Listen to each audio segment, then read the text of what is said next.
लक्षात आलं असेल या इंटरॅक्शन नंतर, अनुभव कथनानंतर, की अन्सार केवळ अभ्यासू एक असा साधासुद्धा अभ्यासू विद्यार्थी नाही आहे, तर त्याच्या पलीकडे तो अत्यंत चिकित्सक विचार करणारा चौकस विद्यार्थी आणि वक्ता देखील आहे. यानंतर मी तुकाराम सरांना खरं तर त्यांना एक महत्त्वाचा प्रश्न विचारायचा. असं अन्सारने सांगितलं की तुकाराम सर क्लासमध्येच असं म्हणायचे की हा विद्यार्थी रेकॉर्ड ब्रेक करेल. एवढंच नाही तर त्यांनी त्यांच्या उत्तरपत्रिकेवर देखील लिहिलं आहे की तुझ्यामध्ये रेकॉर्ड ब्रेक करण्याची क्षमता आहे. आम्हालाही निकालाच्या आधी सर सांगत होते की मला अन्सारकडनं फार मोठ्या अपेक्षा आहेत. तर हे नक्की म्हणजे असं काय सरांना दिसलं होतं किंवा एक शिक्षक म्हणून शिक्षक विद्यार्थ्यामध्ये नक्की काय पाहतो आणि ज्याचा निकाल किंवा ज्याचं यश हे प्रेडिक्ट करता येतं. तर एकंदर अन्सारच्या अभ्यासाच्या दरम्यान, क्लासच्या दरम्यान आणि परीक्षेच्या तयारीच्या दरम्यान सरांचे अन्सारबद्दलचे काय निरीक्षणं होती ते त्याबद्दल सरांनी थोडंसं बोलावं अशी मी त्यांना विनंती करेन. आणि मीनवाईल जर का तुम्हाला काही प्रश्न विचारायचे असतील तर ते प्रश्न लेखी स्वरूपामध्ये तुम्ही इकडे मंचावर आणून द्या.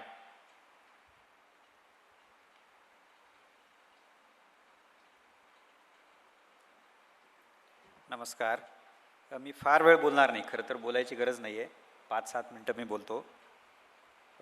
तो वेळ तुम्हाला प्रश्न लिहून काढायला उपयोगी पडेल. मला एक ह्याचं सगळं ऐकताना म्हणजे माहिती होतं मला, म्हणजे पण ही सगळी जी प्रोसेस त्यांनी 1.25-1.5 तासामध्ये मांडलेली आहे, तर ती सगळी प्रोसेस ऐकताना आणि त्याच्यावरती विचार करताना एक शब्द सुचला जो सगळ्यांना माहिती आहे म्हणजे, आणि त्या शब्दाला समोर ठेवून मी एक 5 ते 7 मिनटं मी बोलतो. कुठला शब्द आहे तो? इकॉलॉजी. इंग्लिशमध्ये त्याला आपण इकॉलॉजी असं मानतो, मराठीमध्ये त्याला पारिस्थितिकी असं म्हणतात. म्हणजे आता खूपच जाडजूड अशा प्रकारचा शब्द आहे, कदाचित आपल्याला अवघड पण वाटेल तो. काय इकॉलॉजी होती अन्सारची? त्यांनी लहानपणापासनं ते 12वीपर्यंत आणि पुण्यात येईपर्यंतचा सगळा पट आपल्यासमोर मांडलेला आहे. म्हणजे त्याचे जे 2 शब्द त्याचं वर्णन करताना त्यांनी वापरलेले आहेत, काळोख किंवा अंधार तो होता. सगळ्या प्रकारच्या बाबींचा सामना त्यांनी केलेला होता. पण त्याच इकॉलॉजीमधनं त्यांनी प्रेरणा घेतलेली आहे. त्या इकॉलॉजीला जी ॲडव्हर्सिटी असं मानतो आपण, तर तिला त्यांनी पॉझिटिव्ह गोष्टीमध्ये कन्वर्ट केलेलं आहे. सो अशा प्रकारे त्यांनी इकॉलॉजीचा, की जी अत्यंत अंधकार अशा प्रकारची होती, तिला त्यांनी कन्वर्ट करण्याचं काम केलं. नंबर 1. नंबर 2, एकदा का फर्स्ट इयरचं सगळं कॉलेज लाईफ एन्जॉय केल्यानंतर जेव्हा तो आपल्या पॅशनकडं, ध्येयाकडं वळला, ते 2 वर्ष आणि परीक्षेचा संबंध 1 वर्ष, हा प्रवास मी अत्यंत जवळनं बघितलेला आहे. म्हणजे काय केलं असेल त्या 2-2.5-3 वर्षाच्या कालखंडामध्ये, फर्स्ट इयरचं वर्ष वगळलं तर. पण पुन्हा मला तोच शब्दप्रयोग वापरावा असा वाटतो, इकॉलॉजी. त्यांनी सगळी इकॉलॉजी बदलून टाकली. आता इथं इकॉलॉजी बदलून टाकली म्हणजे कुठल्या अर्थाने बदलली? त्या इकॉलॉजीमधला अत्यंत महत्त्वाचा भाग होता तो म्हणजे UPSCची परीक्षा. पूर्वपरीक्षा आहे, मुख्य परीक्षा आहे, मुलाखत आहे. तिचा काही एक अभ्यासक्रम दिलेला आहे, काही त्याच्यासाठी वाचायला लागतं, काय पद्धतीनं अभ्यास करायला लागतो, वगैरे वगैरे वगैरे. सो परीक्षा त्या इकॉलॉजीमधला पहिला घटक आहे आणि तिला व्यवस्थित जाणून घेण्याचं काम त्यांनी अत्यंत नियोजनबद्ध पद्धतीनं त्यांनी त्या 2 वर्षाच्या क्लासच्या काळामध्ये केलेला आहे. हा एक भाग. आणि दुसरं, एकदा का त्या इकॉलॉजीमधला परीक्षा नावाचा एक घटक कळला की मग त्या इकॉलॉजीमधला दुसरा घटक उरतो तो कुठला? तर मी परीक्षा देणारा परीक्षार्थी किंवा उमेदवार. आणि तिथं हे मी तुम्हाला, तो झाला आहे आत्ताच मी सांगतोय असं नाही, माझं प्रत्येक लेक्चर म्हणजे आपल्या अकॅडमीमध्ये एक सोय अशी असते की प्रत्येक फॅकल्टीचं लेक्चर हे रेकॉर्ड होत असतं. म्हणजे त्यामुळे तुम्ही ऑन रेकॉर्ड माझी सगळी सप्टेंबरपासनंची भाषणं, मी काही वेळेला बाहेर पण मला बोलवतात, तिथे जाऊन मी बोलतो. काही विद्यार्थ्यांचा त्यातलं पहिलं नाव मी अन्सारचं घ्यायचो. आता असं काय दिसलं तर मला तो इकॉलॉजीमधला दुसरा मुद्दा सांगावासा वाटतो, तो म्हणजे त्यांनी स्वतःमध्ये त्या परीक्षेचं वैशिष्ट्य लक्षात घेऊन केलेले बदल. आता हे काय बदल असतात? त्याच्यामध्ये उंची वाढवली, वजन वाढवलं, व्यायाम करायला सुरुवात केली, असं काय आहे का? तर ते तसं काही नाहीच आहे, तुम्हाला सगळ्यांना माहिती आहे. त्या टप्प्यावरती त्या परीक्षेची गरज ओळखणं आणि त्यातला प्रिलिम्सचा भाग त्यांनी अत्यंत विस्तारानं सांगितलेला आहे. प्रिलिम्स काय प्रकारची परीक्षा आहे?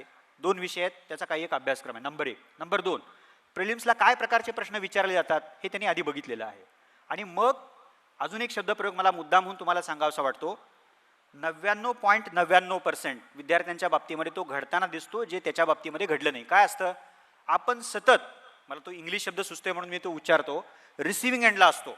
सगळ्यांची भाषणं ऐकायची, मुलाखती ऐकायच्या, गायडन्स पर लेक्चर ऐकायचं, आणि तरीही प्रश्न शिल्लक राहतोच, सर कसं करायचं सांगा ना. म्हणजे आता हे किती काळ विचारायचं ना मला सांगा. म्हणजे थोडा काळ आपण जे शिकाऊ असतो की नाही आपण, म्हणजे तर शिकाऊ काळामध्ये हे ठीक आहे म्हणजे, पण एकदा का तुम्हाला परीक्षा कळली, त्यातले विषय अभ्यासक्रम वगैरे वगैरे, तर तुम्हाला त्याच्यानंतर स्वतःला त्याच्यावरती आरूढ व्हावं लागतं. त्यामुळे तुम्ही रिसिव्हिंग एंडवरती अजिबात राहता कामा नये. तुम्ही डिफेन्सिव्ह मोडवरती राहता कामा नये, तुम्ही ऑफेन्सिव्ह मोडवरती जायला पाहिजे. प्रिलिम्सच्या बाबतीमध्ये त्यांनी स्वतः त्याचा ग्रुप बनवून, म्हणजे बाजारामध्ये जे काही MCQs उपलब्ध होत्या त्या बघितल्या, नेटवरनं MCQs बघितले, क्लासची टेस्ट सिरीज जॉईन केली, तेवढ्यापुरता तो राहिलेला नाही आहे. तर त्यांनी स्वतः ग्रुप तयार करून प्रिलिम्सला ज्या प्रकारचे प्रश्न विचारतात त्या प्रकारचे प्रश्न त्यांनी तयार करायला सुरुवात केली. आणि एक असा टप्पा आला की सगळेच्या सगळ्या विषयावरची जेवढे MCQs म्हणजे मल्टिपल चॉईस क्वेश्चन्स असतात तर ते सगळे त्याचे सोडून झालेले होते. त्यातनं त्याला पूर्वपरीक्षेचा जबरदस्त कॉन्फिडन्स आला. ओके, हा एक भाग. मुख्य परीक्षेच्या बाबतीमध्ये दोन गोष्टी महत्त्वाच्या आहेत, म्हणजे की ज्या मला प्रकर्षानं त्याच्या बाबतीमध्ये जाणवल्या. आता एक जी बाब असते ती म्हणजे आपल्याला जो काही अभ्यासक्रम दिलेला आहे त्याच्यावरचं जे काय वाचायला सांगितलेलं असतं ते सगळं समजलेलं असलं पाहिजे. मग त्याच्यातल्या कन्सेप्ट्स असतील, त्याच्यामधलं विश्लेषण असेल, त्याला करंटला जोडण्याची कसोटी असेल, म्हणजे हा आकलनाचा भाग आहे, सगळा अंडरस्टँडिंगचा भाग आहे. मला भूगोल अंडरस्टँड करायचा आहे, मला इतिहास अंडरस्टँड करायचा आहे, पॉलिटी अंडरस्टँड करायचे आहे, IR मधले इश्यूज मला अंडरस्टँड करायचे आहेत, हा एक भाग झाला. पण दुसरा जो महत्त्वाचा भाग असतो मुख्य परीक्षेमध्ये जी 1750 गुणांसाठीची असते ती म्हणजे तुम्हाला ती लिहायची असते. म्हणजे तुम्ही जे काय वाचता, समजून घेता, तुम्हाला जे काय आकलन झालेलं असतं ते तुम्हाला प्रत्यक्ष कागदावरती उतरावं लागतं. आता याचं जे वेगळेपण त्यामधलं काय होतं तर दोन गोष्टी आहेत. एक, जेव्हा प्रिलिम्सचा निकाल साधारणतः 40-45 दिवसामध्ये पूर्वपरीक्षेनंतर लागतो त्या काळामध्ये एका बाजूला GSचे सगळे कॉम्पोनंट्स आणि दुसऱ्या बाजूला ऑप्शनल प्लॅनिंग ठरवून त्या कॉम्पोनंटवरती ज्याला आपण विभागवार म्हणतो ना आपण, म्हणजे एक विभाग केलेला आहे, मग त्या विभागामधले काही प्रकरणं आहेत, मग ते प्रकरण जसं जसं अभ्यासून होईल तसं तसं आठवड्याभरामध्ये जेवढे काही 7-8 प्रश्न होतील तेवढे 7-8 प्रश्न लिहून आणायचे आणि ते चेक करून घ्यायचं. ज्याला इंग्लिशमध्ये आजच्या लिबरलायझेशनच्या भाषेमध्ये किंवा टुरिझमच्या भाषेमध्ये एक कन्सेप्ट आहे ती म्हणजे कस्टमाइज पद्धतीने आपण करतो. म्हणजे मला जसं हवं आहे त्या पद्धतीने मी तयारी करत असतो. त्यांनी विषय कस्टमाइज केले, त्या विषयातले विभाग कस्टमाइज केले आणि जसजसा त्या विभागाचा अभ्यास होऊ लागला पॅरलली त्याच्यावरचे प्रश्न त्यांनी लिहायला सुरुवात केली. आता याच्यामुळे फायदा काय झाला की मी आठवड्याभरामध्ये अमुक एक विषय अभ्यास करून त्यातली काही प्रकरणं अभ्यासून मी जेव्हा 7-8 प्रश्न लिहितो आणि चेक करून घेतो तेव्हा फॅकल्टी अत्यंत डिटेलमध्ये त्याच्यावरती फीडबॅक देऊ शकते. आणि मग त्या पहिल्या आठवड्यातनं लिहिलेल्या गोष्टींवरती जो काही फीडबॅक मला मिळत असतो त्यातनं मग पुढच्या आठवड्यामध्ये मला इम्प्रूव्हमेंट करता येते. असं निकाल लागेपर्यंत सगळे विषय तुम्ही वाचलेले आहेत, रिवाईज केलेले आहेत आणि त्याच्यावरती तुम्हाला जे काही तुम्ही क्रिटिकल मिनिमम ठरवलेलं आहे, एवढे एवढे प्रश्न माझे त्याच्यावरती लिहून झाले पाहिजेत, तर ते सगळे त्यांनी केलेले आहेत. आणि मग निकालानंतर शेवटचा जो टप्पा असतो जिथं आपण इसेन्शियली रिव्हिजन आणि उजळणी करत असतो आणि दुसऱ्या बाजूला 250 मार्काच्या ज्याला आपण स्पर्धा परीक्षेच्या भाषेमध्ये फुल लेंथ टेस्ट असं मानत असतो, म्हणजे तर ती फुल लेंथ टेस्टचा फॉर्मॅट हा दुसरा त्याच्यामधला भाग आहे. सो सुरुवातीला प्रत्येक विषयाचं टाइम टेबल ठरवून त्याच्यातली प्रकरणं विभागवार समजून घेऊन पॅरलेली लिहून बघणं आणि ते चेक करून घेणं आणि मग एकदा का सगळा सिलेबस अशा प्रकारे लिहून झाला की मग त्या सिलेबसवरती 250 मार्काच्या फुल लेंथ टेस्ट देणं. ह्या दोन गोष्टी मला असं वाटते की मुख्य परीक्षेच्या बाबतीमध्ये महत्त्वाच्या ठरलेल्या आहेत. पुन्हा त्या दोन मुद्द्याकडे येतो. एक, तुम्हाला दिलेला सगळा अभ्यासक्रम नजरेखालनं घालावा लागतो, किंबहुना तो तुम्हाला कॉम्प्रिहेंड करावा लागतो. आणि दुसरं, त्याच्यावरती तुम्हाला लिखाणाच्या रूपामध्ये रंगीत तालीम करावी लागते. माझ्या 10 वर्षाच्या प्रवासामध्ये ज्या काही 3-4 लोकांची नावं मला मराठी मीडियमची आठवायची, एक शीतल ओगले जे आता रायगडला कलेक्टर आहेत, जे साधारणतः 24व्या वर्षी त्या कलेक्टर झाल्या. संपूर्ण भारतामध्ये त्यांची 37वी रँक 3ऱ्या अटेम्प्टला आलेली होती. त्या ज्या प्रकारच्या मराठी लिहायच्या ते तशा प्रकारचे म्हणजे ते कायम स्मरणात असायचं. त्याच्यानंतर 2015ला मी जेव्हा याचे पेपर बघायला सुरुवात केली, जो काही लिहायचा त्याच्यामध्ये ज्या काही इम्प्रूव्हमेंट्स असायच्या, म्हणजे तो धागा आपल्याला जुळवता येऊ शकतो. म्हणजे त्यातनं कळतं भाषा कशी आहे, मग दिलेल्या कमेंटवरती तो वर्क करतोय की नाही, पुढच्या आठवड्यामध्ये जे काही प्रश्न लिहून दिलेले आहेत तो फीडबॅक लक्षात घेऊन लिहिलेले आहेत किंवा नाहीत, भाषेमध्ये काय बदल केलेले आहेत, मुद्दे व्यवस्थित येत आहेत की नाहीत. जसं त्यांनी आपल्या विवेचनामध्ये म्हटलेलं आहे की डिस्कस करा याचा अर्थ वेगळा आहे, अनालाइज करा त्याचा अर्थ वेगळा आहे, कमेंट याचा अर्थ वेगळा आहे. मग प्रश्नामधला जो मध्यवर्ती भाग असतो त्याचा व्यवस्थित अर्थ लक्षात घेऊन जेव्हा तुम्ही त्या अनुषंगानं प्रश्नाची नीड काय आहे हे लक्षात घेऊन जेव्हा तुम्ही उत्तर इव्हॉल्व करता, विकसित करता, त्यातनं मग त्या शिक्षकाला कळत असतं की yes the candidate is on right track. मला असं वाटतं की ही गोष्ट त्याच्या बाबतीमध्ये महत्त्वाची ठरली. शेवटचा मुद्दा सांगतो मी थांबतो, मुलाखत. आता मुलाखतीमध्ये एक बाब सतत तुम्ही डोक्यात ठेवा की जेव्हा तुम्ही कमी वयामध्ये तिथपर्यंत जात असता तर पॅनल तुमच्याकडे अत्यंत आश्चर्यचकित पद्धतीनं बघत असतं, म्हणजे की एवढ्या कमी वयामध्ये हा कॅन्डिडेट कसा असतो. आता हे आम्हालाही माहिती होतं आणि त्यालाही माहिती होतं, पण त्या गोष्टीचा अत्यंत कन्स्ट्रक्टिव्हली तुम्हाला वापर करावा लागतो. इथला एक किस्सा मी तुम्हाला सांगतो. विद्यार्थी जनरली काय करतात, जेव्हा मुख्य परीक्षा देतात तेव्हा DF नावाचा फॉर्म असतो मुख्य परीक्षेला जेव्हा तुम्ही भरता.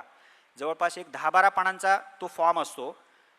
जनरल प्रॅक्टिस अशी असते की विद्यार्थी जे मेन्स दिलेले असतात आणि मुलाखतीची तयारी करू पाहतात तो फॉर्म आमच्याकडे देतात आणि मग रिक्वेस्ट करतात की सर आम्हाला याच्यावरती एक क्वेश्चनर तयार करून द्या. मग आम्ही 7-8 दिवस घेतो. मग त्याच्यानंतर एक 7-8 पानाची क्वेश्चनर त्याच्यावरती आम्ही तयार करून मग विद्यार्थी त्यातला कॉम्पोनंट म्हणजे तुमची पर्सनल माहिती, तुमचं एज्युकेशनल बॅकग्राऊंड, तुमच्या हॉबीज असतील, तुमचे ऑप्शनल असतील वगैरे वगैरे वगैरे. मग अशा प्रत्येक हेड वाईज आम्ही काही हेड्स आयडेंटिफाय करतो आणि त्याच्यावरती तुम्ही प्रश्न करा. आम्ही जे काही प्रश्न काढलेले आहेत त्याच्यावरती तयारी करा असं मी सांगत असतो. आता त्याची स्तुती करायचं म्हणून मी तुम्हाला सांगत नाही, पण हाच तो वेगळेपणाचा मुद्दा असतो. त्यांनी काय केलं होतं, स्वतःचा DFचा फॉर्म प्रोसेस केला, जवळपास 8 पानाची क्वेश्चनर तयार केली आणि तो एका हातात DFचा फॉर्म आणि दुसऱ्या हातामध्ये त्याच्यावर आधारित त्यांनी स्वतः केलेली क्वेश्चनर, अशा दोन्ही गोष्टी माझ्या हातात दिल्या. आणि सर म्हटला की मी DFच्या फॉर्मवरती मी स्वतः विचार करून हे प्रश्न काढलेले आहेत, आता याच्या व्यतिरिक्त जर तुम्हाला काही सुचत असतील तर ते प्लीज मला तुम्ही करून द्या. म्हणजे आता तसं बघितलं तर हा फारच साधा मुद्दा वाटेल एखाद्याला, पण तो साधा सुद्धा मुद्दा नाही आहे. तुम्ही त्या परीक्षेकडे कसं बघताय. आपण जे इंग्लिशमध्ये शब्दप्रयोग वापरतो, मी त्यातला एक वापरलेला आहे, तुम्ही रिसिव्हिंग आणि डिफेन्सिव्ह मूडवरती गेलात की काय खरं नाही तुमचं. म्हणजे मराठीमध्ये जो एक चांगला शब्दप्रयोग, तुम्हाला परीक्षेवरती आरूढ व्हायचं आहे. म्हणजे मग काय करायचं, त्यातला प्रत्येक टप्पा लक्षात घ्यायचा, त्याचं स्वरूप लक्षात घ्यायचं आणि त्या अनुषंगाने तुम्हाला ती तयारी करावी लागते. आता इथं आरूढ होणं त्यांनी कोणत्या अर्थाने केलं, स्वतःचा DF स्वतः प्रोसेस करणं, अँटिसिपेट करणं, काय प्रकारचे प्रश्न, काय प्रकारचे हेड्स त्याच्यामध्ये येऊ शकतात, त्या पद्धतीनं केलं. आणि दुसरा जो शेवटचा मुद्दा सांगून मी थांबतो, आम्ही संचेतीला आपलं एक मोठं प्रिमायसेस आहे की जे आम्ही फक्त मेन्सच्या टेस्ट सिरीजसाठी वापरतो आणि मेन्स झाली की त्याच्यानंतर मुलाखतीच्या तयारीसाठी आम्ही या वर्षापासून एक सुंदर अशा प्रकारची लायब्ररी डेव्हलप करायचं काम सुरू केलेलं आहे. आणि रिझल्टला साधारणतः मला वाटते की 10 ते 15 दिवस बाकी होते आणि त्या काळामध्ये ती लायब्ररी सुरू झाली होती. हा एकमेव असा कॅन्डिडेट आहे की ज्या लायब्ररीचा सर्वात जास्त आणि इफेक्टिव्ह अशा प्रकारचा त्यांनी वापर केलेला आहे. कारण त्यांनी आधीच हा विचार केला होता की माझा हा बायोडेटा आहे, यावरती हे हेड्स मला तयार करायचे आहेत. मग त्या अनुषंगानं त्या लायब्ररीमध्ये जी पुस्तकं सापडतील त्या पुस्तकातलं एखादं इंट्रोडक्शनचं प्रकरण असेल, कदाचित ते अख्खं पुस्तक असेल. आता हे कॅन्डिडेटने ठरवायचं असतं की आपल्याला करायचं का नाही करायचं आहे. जर करायचंच नसेल किंवा पुढच्या वर्षी बघूयात आपण जर असं म्हणायला लागलो तर UPSC देखील आपल्याला तेवढी वर्ष वाट बघायला लागते. सो स्वतः त्या परीक्षेचं प्रत्येक टप्प्यावरचं स्वरूप लक्षात घेणं आणि त्या पद्धतीनं आपल्या तयारीची दिशा आखणं, मला असं वाटतं की हे काम त्यांनी केलेलं आहे. ज्याच्यामुळं सातत्याने मी माझ्या पब्लिक फंक्शनमध्ये सांगायचो की नाही मला या विद्यार्थ्याकडनं जबरदस्त अपेक्षा आहेत. आणि मला असं वाटतं की त्याच्या त्या कष्टाचं चीज झालेलं आहे. कारण शिक्षक काय किंवा क्लास काय हे सगळे आम्ही फॅसिलिटेटर असतो, लक्षात ठेवा. हे मी कायमस्वरूपी माझ्या क्लासच्या सगळ्या विद्यार्थ्यांना सांगतो, IAS व्हायचं असेल तर तुम्ही केल्याशिवाय कुणीही IAS होणार नाही. सो तुम्ही करणं जास्त महत्त्वाचं आहे. आणि त्या तुम्ही करण्यामध्ये जसं त्यांनी शेवटी सांगितलेलं आहे, मी का करतो आहे ह्याचीच कल्पना जर मला नसेल किंवा माझंच मला ते क्लिअर नसेल तर मग मी अशी जी बाह्य मोटिवेशन शोधत राहतो तर हे फार काळ काही टिकणारं नसतं. मला असं वाटतं की या सगळ्या गोष्टी त्यांनी बारकाईने बघितलेल्या आहेत. आणि जसं मी तो मुद्दा मांडलेला आहे, आधीची अत्यंत अंधकारमय अशा प्रकारची इकॉलॉजी बदलणं आणि त्याच्यानंतर जे काही 2-2.5 वर्ष त्यांनी जगलेलं आहे तर ती वेगळ्या अर्थाने त्यांनी इकॉलॉजी तो आणि UPSC याच्या पलीकडे त्यांनी काही बघितलेलं नाही. मला असं वाटतं की त्याचं जे एक चीज झालेलं आहे. मी माझं छोटंसं एक निवेदन थांबवतो. धन्यवाद. आणि मग आपण जे प्रश्न आलेले आहेत तर त्यातले काही निवडक प्रश्न आपण घेऊया. थँक्यू.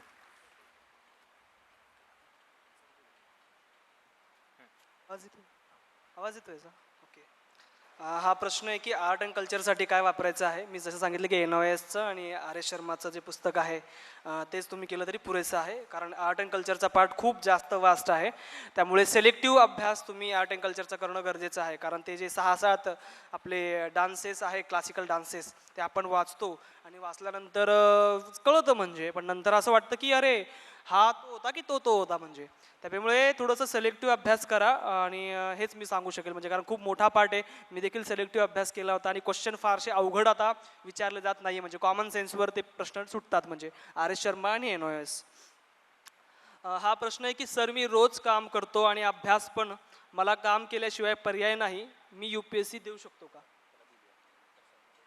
हां, सरांनी सांगितलं की त्यांनी सरांना भेटायचं आहे. त्याचा पुढचा प्रश्न असा आहे की मी सकाळी 7 ते 10 आणि रात्री 7 ते 11 असा अभ्यास करत असतो, तेवढाच वेळ मिळतो. तर मला असं वाटतं की हा वेळ देखील पुरेसा तुमच्या अभ्यासासाठी आहे. फक्त इफेक्टिव्हली ते करा आणि तुमच्या कामाचा तुमच्या अभ्यासावर परिणाम होणार नाही याच्याकडे लक्ष द्या. शक्य आहे म्हणजे. UPSC इंटरव्ह्यूमध्ये हॉबीज असणं किंवा त्याबद्दल डीप नॉलेज असणं महत्त्वाचं असतं का? UPSCच्या इंटरव्ह्यूमध्ये नाही, तुमच्या लाईफमध्ये हॉबीज असणं गरजेचं असतं. कारण ते तुम्हाला म्हणजे अभ्यासासाठी प्रेरणा देत असतात, तुमचं थोडंसं मनोरंजन करत असतात. तर त्याचं डीप नॉलेज असणं गरजेचं आहे. त्याचं उदाहरण मी देऊ इच्छितो. माझी हॉबी होती की मूव्हीज बघणं मला आवडतं, गाणे ऐकायला आवडतं आणि ट्रॅव्हलिंग आवडतं. तर मूव्हीजचा मी एवढा अभ्यास केला होता की भारतात पहिला सिनेमा कधी आला, जगात तो कधी आला, कोणी आणला, दादासाहेब फाळकेंचं कॉन्ट्रीब्युशन काय आहे, सत्यजित रेंचं कॉन्ट्रीब्युशन काय आहे, मूव्ही सिनेमा आणि फीचर फिल्ममध्ये काय फरक असतो, भारतामधला सगळ्यात पहिला बोलपट कोणता, जे अवॉर्ड्स मूव्हीजचे दिले जातात ते कोणते कोणते अवॉर्ड्स असतात, का दिले जातात, भारतीय गरीब पिक्चरांना ऑस्कर अवॉर्ड्स का मिळत नाही, त्याची काय कारणं आहेत, सध्या कोणाकोणाला ऑस्कर अवॉर्ड मिळालेले आहे, सगळ्यात जास्त ऑस्कर कोणाला मिळालेले आहेत.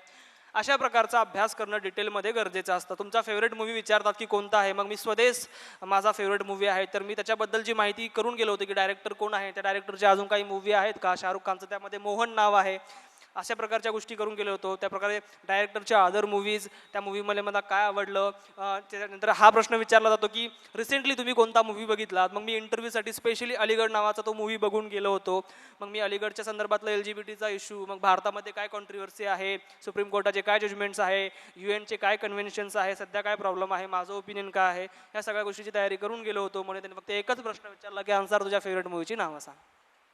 तर डिटेलमध्ये अभ्यास केला पाहिजे, सगळ्यांनाच असं होईल असं नाही आहे. UPSC व MPSCची एकत्रित तयारी कशी करावी, हा प्रश्न ज्याने विचारलेला आहे, मी त्याला विनंती करेल की त्याला उत्तर सापडलं की प्लीज मला सांगावं. कारण मी दोन्ही प्रिलिम MPSCच्या फेल झालेलो आहे, त्यामुळे मला खरंच सांगता येणार नाही की एकत्रित तयारी कशी करायची आहे.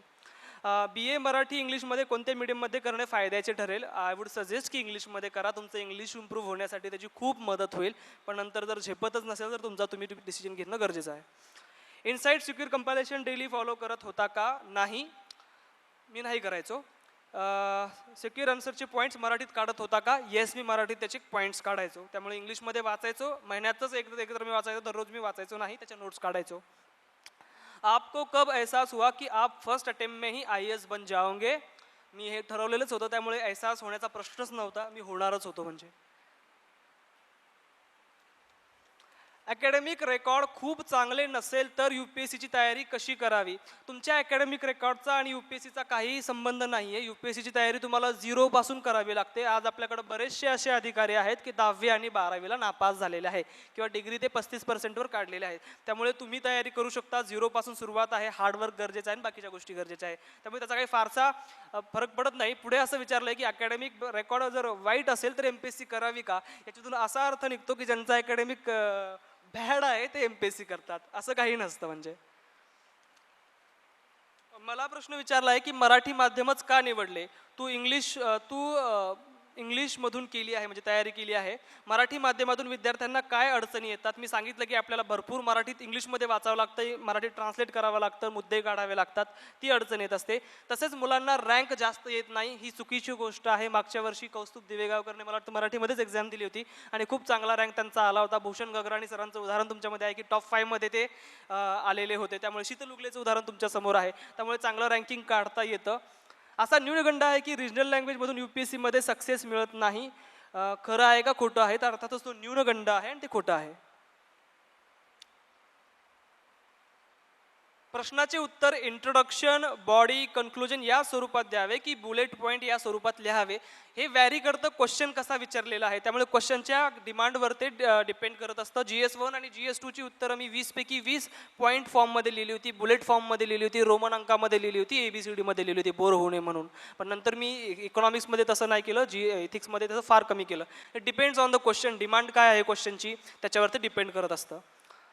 पॉलिटिकल सायन्स या ऑप्शनल विषयाची पुस्तके कोणती वापरावी हे मी तुम्हाला नक्की नंतरच माझ्या फेसबुक पोस्टवर सांगेल किंवा युनिकमधून तुम्हाला त्याची माहिती मिळू शकते.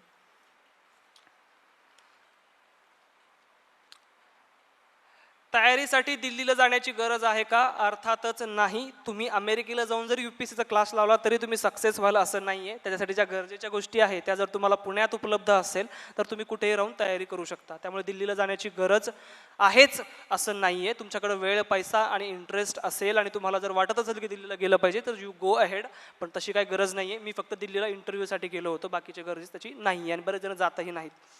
मराठी माध्यम म्हणून कमी मार्क्स इंटरव्ह्यूमध्ये कमी मार्क्स देतात, हे खरं आहे का? अर्थातच खोटं आहे. तुम्ही उत्तर काय देतात याच्यावर तुमचे मार्क्स ठरत असतात. कारण तुम्ही सुद्धा मराठी सोडून हिंदीत इंटरव्ह्यू दिलात. हा माझा पर्सनल प्रश्न होता, कारण मला हिंदीमध्ये कम्फर्टेबल वाटायचं बोलताना आणि मला ट्रान्सलेटर नको होता. मला डिरेक्टली माझ्या फिलिंग्स पोहोचवायच्या होत्या. तुमच्या उत्तरातून जर चांगला मेसेज मराठीतून जात असेल तर तुम्हालाही चांगले मार्क्स मिळू शकतात. What should be the strategy with respect to the class? Integrated बॅचचे तुम्ही असाल तर हे खूप मोठा प्रश्न आहे खरं म्हणजे, आणि याचं उत्तर इथं देणं शक्य नाही. I am very sorry. वैकल्पिक विषय कसा निवडायचा? 2 गोष्टी आहे. तुम्हाला त्या विषयामध्ये इंटरेस्ट असणं खूप गरजेचं आहे. जर तुम्ही इंजिनिअरिंग बॅकग्राऊंडचे असाल आणि इंजिनिअरिंग तुम्हाला आवडत नसेल, बऱ्याच जण जे इंजिनियर असतात त्यांना इंजिनिअरिंगचे सब्जेक्ट आवडत नाही, बळजबरी ते तिथं पाठवलेले असतात, त्याच्यामुळे ते नंतर UPSC करायला येतात. त्यामुळे तुम्हाला जो विषयामध्ये इंटरेस्ट आहे त्या इंटरेस्टवाला सब्जेक्ट तुम्ही निवडायचा. पहिली गोष्ट, तुम्हाला जो विषय आवडतो तो. मग तो कसा निवडायचा की 5-6 ज्या NCERTs आहे वेगवेगळ्या सब्जेक्टच्या, एक वाचून बघायची आणि कोणता आवडतो तो बघायचा आणि लवकर त्याचा डिसिजन घ्यायचा. आता दुसरी गोष्ट, बरेच जण म्हणतात की स्कोरिंग सब्जेक्ट एखादा असेल तर सांगा. तर आय वूड सजेस्ट की प्रत्येकाने मॅथ्स घ्यावं, म्हणजे आउट ऑफ पडू शकतात. सो स्कोरिंग नावाचा सब्जेक्ट असेच प्रकार नसतो. तुम्हाला इंटरेस्ट असेल तर करायचा. दुसरी गोष्ट अशी की एखादा सब्जेक्ट असतो त्यामध्ये इंटरेस्ट असतं, पण साहित्य इंग्लिश किंवा मराठी कुठेतरी कमी अवेलेबल असतं. तर मग तुम्ही कौल घ्यायचा आहे की मग याच्या मटेरियल कमी अवेलेबल असेल तर मटेरियल मिळतं का? जर मिळत नसेल तर मग त्याचं मटेरियल अवेलेबल आहे आणि थोडा जास्त कमी इंटरेस्ट आहे, तो सब्जेक्ट निवडलेला बरं पडेल. हा खूप इंटरेस्टिंग प्रश्न आहे. UPSCच्या मेन्सला आपण कितीही अभ्यास केला, परिपूर्ण अभ्यास केला असेल तरी जवळपास निम्म्या क्वेश्चन्स पेपरमधील प्रश्न अनएक्सपेक्टेड असतात, नवखे असतात. ते प्रश्न त्या कमी वेळेत कसे हँडल करायचे, कॉमन सेन्सचा पार्ट आहे. प्रत्येक आपण प्रेडिक्ट करू शकत नाही ह्या एक्झामिनेशनमध्ये. त्यामुळे आपल्याला काही क्वेश्चन्स अनएक्सपेक्टेड असतात, पण कुठे ना कुठे आपण त्याबद्दल वाचलेलं असतं. त्यामुळे ऑन त्या 9 मिनिटाच्या वेळेमध्ये तुमचा ब्रेन एवढा शार्प पाहिजे की तुम्हाला जर ते प्रश्नाचं सगळं उत्तर माहीत जरी नसेल तरी जे काही त्याचे महत्त्वाचे मुद्दे आहेत ते तुम्हाला आठवले पाहिजे. इथं मी माझं उदाहरण देऊ इच्छितो. GS2च्या पेपरमध्ये 19 क्वेश्चन मी सोडून झाले होते. मी खूप आनंदी होतो. मला असं वाटलं की 20चे 20 सोडून झाले, पण मध्ये एक क्वेश्चन मी स्किप केला होता. तो होता की एक ऑर्डिनन्स आणला गेला होता, आर्बिट्रेशन ऑर्डिनन्स, आणि त्यांनी विचारलं की याच्यामध्ये काय परिवर्तन केले गेले आहे ऑर्डिनन्स आणून आणि त्याचा भारताला काय फायदा होणार आहे. 2 प्रश्न होते एका प्रश्नामध्ये. मी आनंदी होतो. हा 16वा का 17वा प्रश्न होता. मी स्किप करून निघून गेलो होतो, पुढे मला येत नव्हता, वाचलं नव्हतं कुठे. आणि मग मी खूप आनंदी होतो आणि तिथला जो माणूस होता चेकिंग वगैरे करणारा, तो म्हटला की शेवटचे 4 मिनिटं राहिलेत म्हणून. आणि मी खूप आनंदी, आणि तो माझ्याकडे बघायला लागला. मी पेपर चाळायला लागलो तेव्हा मला कळलं की अय्या, हा राहिला म्हणजे आपला सोडवायचा. मग मी खूप टेन्शनमध्ये आलो की 3-4 मिनिटं राहिले, आता करायचं काय. आणि मग त्याच्याशी माझी फ्रेंडली रिलेशन इस्टॅब्लिश झाले होते, कारण मी सगळ्यात छोटा होतो आणि फ्रंट बेंचलाच मी होतो, म्हणजे पहिलाच मी होतो आमच्या वर्गामध्ये. त्यामुळे तो माझ्याकडे येऊन म्हणाले की आता काय करशील म्हणे. म्हणजे थांबा, तुम्हाला दाखवतो काय करू शकतो. मग ते थांबले माझ्यासमोर. असं झालं म्हणजे मग माझ्यासमोर ते थांबले. मी काय केलं की असं राष्ट्रपतींनी ऑर्डिनन्स काढलेला आहे आणि त्याला भारताला पुढील प्रमाणे फायदे होणार आहेत. कॉमन सेन्स आहे की आर्बिट्रेशन काय असतं आपल्याला माहीत असतं, त्याचा स्पेशल अभ्यास करायची गरज नसते. आर्बिट्रेशन मला माहीत होतं, त्याचे फायदे काय होऊ शकतात कॉमन सेन्स. FDI वाढेल, देशाची इकॉनॉमिक ग्रोथ होईल, एम्प्लॉयमेंट जनरेशन होईल, इज ऑफ डुईंग बिझनेस वाढेल, असे जे काही बोलबच्चन होते ते मला आठवले. मग मी काय केलं की एक सूर्य काढला आणि त्याला आरे देत गेलो, जसे जसे मला आठवत गेले की पुढील प्रमाणे ते फायदे होतील. पुढील रेखाचित्राच्या स्वरूपात ते दर्शवलेले आहेत. विदिन त्या मिनिट्समध्ये मी ते मुद्दे जसे आठवत गेले तसे लिहत गेलो सूर्याच्या स्वरूपामध्ये. माझं ते उत्तर त्या 3 मिनिटामध्ये कंप्लीट झालं. तो माणूस माझ्याकडे आश्चर्याने बघत होता. मी म्हटलं सर 12.5 मार्काचा प्रश्न आहे, 1 किंवा 1.5 मार्क तरी हमखास मिळेल सोडून दिल्यापेक्षा. सो असं ते तुम्हाला तुमचं करता आलं पाहिजे, ही स्ट्रॅटेजी त्याची असते. तुम्ही जी पुस्तकं सांगितली आहे ती आम्हाला व्यवस्थित लिहिता आली नाही, तेव्हा त्यांची व्यवस्थित माहिती लेखी स्वरूपात मिळावी ही विनंती. फेसबुकवर मी लवकरच हे पोस्ट करणार आहे. म्हणजे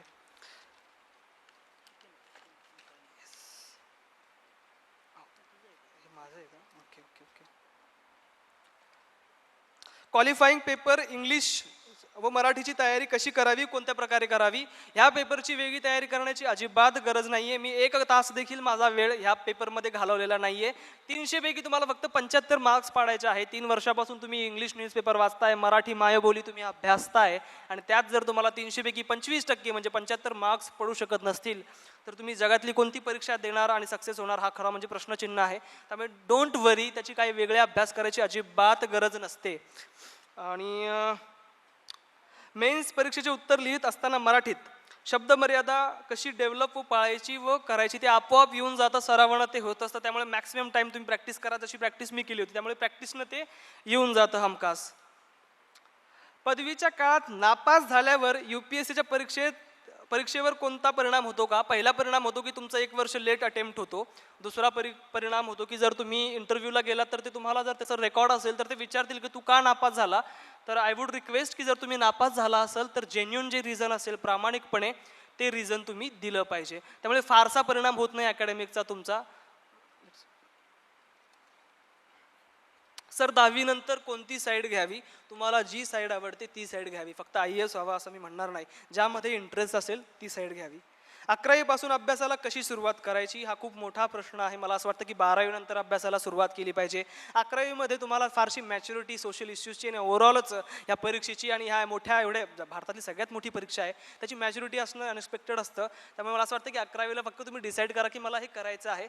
12वी नंतर तुमच्याकडे एक प्रकारची मॅच्युरिटी येते, तुमच्याकडे रिसोर्सेस येतात, अभ्यास साहित्य येतं, तिथून तयारी केलेली बरी पडेल.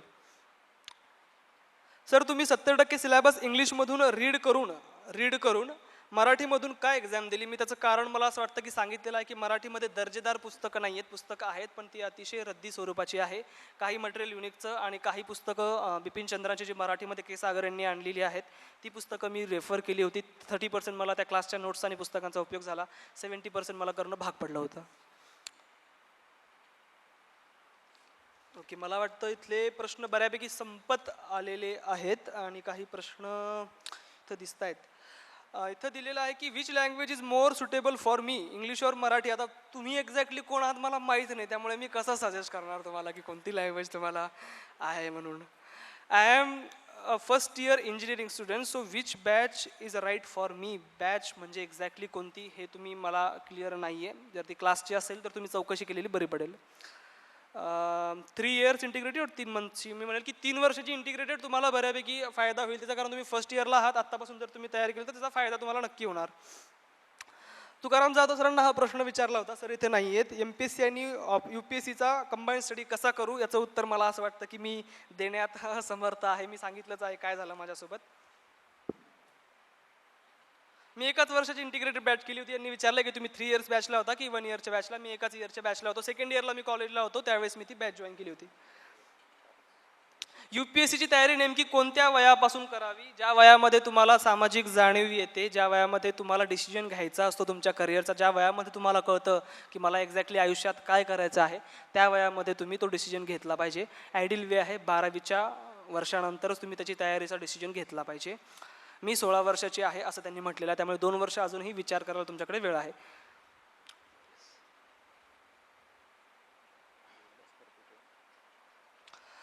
तुम्ही फर्ग्युसन कॉलेजचे प्रसिद्ध फर्ग्युसन कॉलेजचे विद्यार्थी होता, त्याने तुम्हाला कशी मदत केली? 2 अर्थाने मदत केली. एक तर ॲज अ पर्सन म्हणून 1 वर्ष मी जे डेव्हलप झालो, जे काही वातावरण मला चांगलं मिळालं ते एक. दुसरी गोष्ट मला तिथे खूप चांगले विद्यार्थी क्राऊड मिळाला जो UPSC करणारा होता ते एक. तिसरी गोष्ट इंटरव्ह्यूला गेल्यानंतर तो प्रभावच पडतो. म्हणजे हा फर्ग्युसन कॉलेजचा आहे, म्हणजे आता काहीतरी परिस्थिती वेगळी असली तरी FC कॉलेज म्हटलं की FC कॉलेज नाही, सॉरी फर्ग्युसन कॉलेज म्हटलं की ते एक वेगळाच प्रभाव पडत असतो. त्याचा एक फायदा होऊ शकतो म्हणजे, पण फारसा त्याचा काही परिणाम होतोच असं काही नाही. म्हणजे इंटरव्ह्यूची तयारी कशी करावी आणि भीती कशी घालवावी याबद्दल थोडंसं मार्गदर्शन. तयारी कशी करावी हा खूप मोठा भाग आहे. मला वाटतं सरांनी तो सांगितला आणि मी सांगितलं की मी कशी तयारी केली होती. भीती घालवण्यासाठी आहे की मॅक्स मॉक इंटरव्ह्यू तुम्ही दिले पाहिजे आणि जे काही भरपूर क्वेश्चन तुम्ही तुमच्या पर्सनॅलिटीवर तयार करा आणि त्या प्रश्नांची उत्तरं तुम्ही शोधली पाहिजे. हाच त्याच्यावरचा चांगला मार्ग आहे. म्हणजे मराठीत आन्सर कसे लिहिले पाहिजे, तर जसे मराठी भाषेत आहे तसे मराठी भाषेतच लिहिले पाहिजे. अर्थातच, कारण ते मराठी आणि इंग्लिश असं आन्सर रायटिंगचं काही वेगळं नाही आहे. आपल्याला उत्तरच लिहायचे असतात. प्रश्न कसा असेल त्या अर्थानं उत्तर लिहिलं पाहिजे. अर्थात हा प्रश्न जर असा असेल की मराठीमध्ये थोडंसं इंग्लिश वापरलं तर चालतं का, तर अर्थातच चालतं. तुम्हाला जर कम्युनिकेशनसाठी मराठीत संसूचन शब्द असेल आणि तो एवढा विचित्र शब्द आठवत नसेल, मला आठवतो पण आठवत नसेल तर कम्युनिकेशन लिहिलं तरी चालतं. म्हणजे थोडंफार चालून जातं, काही हरकत नाही आहे. कळला नाही हा प्रश्न. हाँ घ्यावा. हाँ, मैं मुस्लिम हूँ और मैंने दाढ़ी रखी है, तो इंटरव्यू में दाढ़ी मुझ कुछ मॅटर करती है क्या? I don't think so. तुमचे विचार मॅटर करतात. म्हणजे अर्थातच कपडे वगैरे आपण चांगले घातले पाहिजे, जे काय ब्युरोक्रेटकडून एक्सपेक्टेड आहे, पण तुम्ही कसे दिसता याचा काही फरक इंटरव्ह्यूमध्ये पडत नसतो. तुमच्या विचाराचं ते रिफ्लेक्शन असतं. Okay, don't worry about that. म्हणजे माझे काही मित्र लुंगी घालून केरलाचे होते, ते इंटरव्ह्यूला आले होते लुंगी घालून. So it's a part of your culture, तो काही प्रॉब्लेम नाही म्हणजे तसा. मेन्स एक्झाममध्ये हँडरायटिंग चांगले असण्याचा वाटा किती आहे? खूप मोठा वाटा आहे. माझं हँडरायटिंग फार विचित्र होतं, ते मी 100 दिवसामध्ये इम्प्रूव्ह करण्याचा प्रयत्न केलेला. त्यामुळे हँडरायटिंग थोडीशी चांगली असावी, पण अगदी अक्षर मी असं म्हणेल की सुंदर नसलं तरी चालेल, म्हणजे असावं पण नसेल तरी चालेल, पण सुवाच्य असावं, कळावं एक्झॅक्टली काय लिहिलेलं आहे. त्यामुळे सुवाच्य अक्षर कसा आणता येईल हे, आणि हे एवढ्या छान अक्षरामध्ये लिहिलं आहे, मला वाटतं की हँडरायटिंगवर काम करण्याची गरज नाही आहे.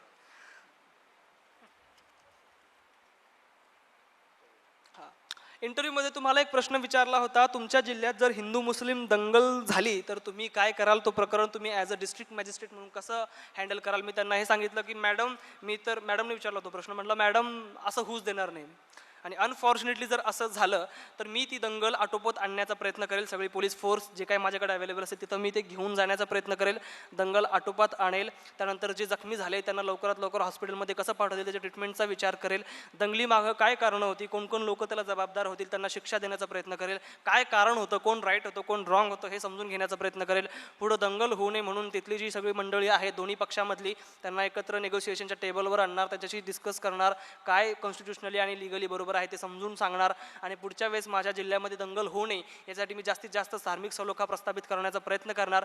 दुसरी गोष्ट मी सांगितली की बऱ्याचदा सरकार जे दंगलीमध्ये मारले जातात त्यांच्यासाठी फंड वगैरे ग्रँट वगैरे देत असते, त्यांना पुढच्या त्यांच्या फॅमिलीसाठी मदत देत असतात, आर्थिक मदत, पण बऱ्याचदा ती मदत ब्युरोक्रेसी खाऊन घेत असते, खोटे नाटे लोक दाखवून. त्यामुळे ती मदत त्यांच्यापर्यंत कशी पोहोचेल याचा मी प्रयत्न करेल. हा उत्तर माझं त्यांना दिलेलं होतं. एका मुलाने प्रश्न विचारलेला आहे. माझे वडील पण रिक्षा चालक आहेत, मी BE मेकॅनिकल आत्ताच यावर्षी कंप्लीट केले. तुम्ही चंपत सरांना भेटा, डोंट वरी अबाउट दॅट. हां, फीची काळजी करू नका आणि पूर्ण वेळ अभ्यासच करा, पूर्ण वेळ 1 वर्ष तरी अभ्यासच करा. पुस्तकांच्या नावाची लिस्ट मिळेल का? येस. म्हणजे आता अन्सार जे काय बोललं आहे सगळं युनिक बुलेटिनच्या पुढच्या अंकामध्ये सगळं जशास तसं डिटेल ते येईल, त्याच्यामध्ये पुस्तकाची पण यादी असेल, डोंट वरी. युनिक अकॅडमी दूरवर राहणाऱ्या मुलांसाठी कशी मदत करू शकेल? तर आता आमची भरपूर पुस्तकं आहेत, लक्षात ठेवा. आणि पुस्तकं आपली अशीच लिहायची म्हणून लिहित नाही आम्ही. परीक्षा, तिचं बदलणारं स्वरूप, त्याच्यासाठी जे इंग्रजीमध्ये अत्यंत स्टँडर्ड पद्धतीनं अभ्यास होतात, तर त्याचा आधार घेऊन आपण मराठीमध्ये पुस्तकं तयार करत असतो. त्यामुळे तुम्ही जी काय आम्ही उपलब्ध करतो त्याचा तुम्ही डेफिनेटली आधार घेऊ शकता, डोंट वरी. सो एक तर युनिक बुलेटिन आपलं मासिक आहे, आणि इतर जी काही अभ्यासाची पुस्तकं आहेत तर त्या माध्यमातून तुम्ही ते बघू शकता. आणि तिसरा एक मोड असतो तो म्हणजे टेस्ट सिरीजचा असतो. तो टेस्ट सिरीज म्हणजे या परीक्षेच्या तयारीतला गाभा ज्याला म्हणतो आपण, किंवा आत्मा असा शब्दप्रयोग पण तुम्ही वापरू शकता. कारण प्रश्न मग तो तुम्हाला कसा समजला आहे, तुम्ही लिहिले कसं, ते टेस्ट सिरीजच्या माध्यमातून आपण फीडबॅक नावाची जी गोष्ट असते त्याच्या आधारे ते विद्यार्थ्यांना सांगत असतो. म्हणजे कारण तो फार महत्त्वाचा आहे, म्हणजे त्यातनंच आपल्याला कळते की आपण कुठं कमी पडतोय वगैरे वगैरे. तर ते टेस्ट सिरीज नावाचा पण एक घटक आहे आपल्या युनिकच्या एकंदर कार्यक्रमामध्ये. तुम्ही कुठेही राहून ते टेस्ट सिरीज जॉईन करू शकता.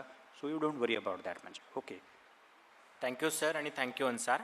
आपलं युनिक ज्या वार्षिकीचा इयरबुकचा अन्सारने उल्लेख केला ती 2016ची युनिक अकॅडमीची भारत वार्षिकी ही 15 जूनपर्यंत बाजारामध्ये उपलब्ध झालेली असेल, ती तुम्ही जरूर वाचा.